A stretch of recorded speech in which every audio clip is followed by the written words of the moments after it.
Sorry, pero mali. Bakit niyo pinayagan magsalita yung komunista sa stage? Na dapat ay hindi. So, walang placard na itataas. Kundi bandila lang ng Pilipinas. Yun ang usapan.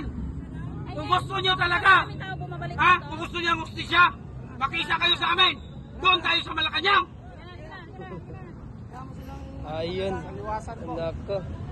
May nangyayari pala, may nagaganap palang ano sa kaganapan dito sa Lunita, may bayaran palang nangyayari. Akala nila, sabi nila na-scam daw sila eh. Yung pinunta nila rito, pakikisa. Kaso yung pagdating nila rito, makakaliwang grupo yung mga nagsasalita. Ang usapan kasi walang politiko na involved. Ang nangyari kasi yung mga nagsasalita, mga politiko. Kita mo?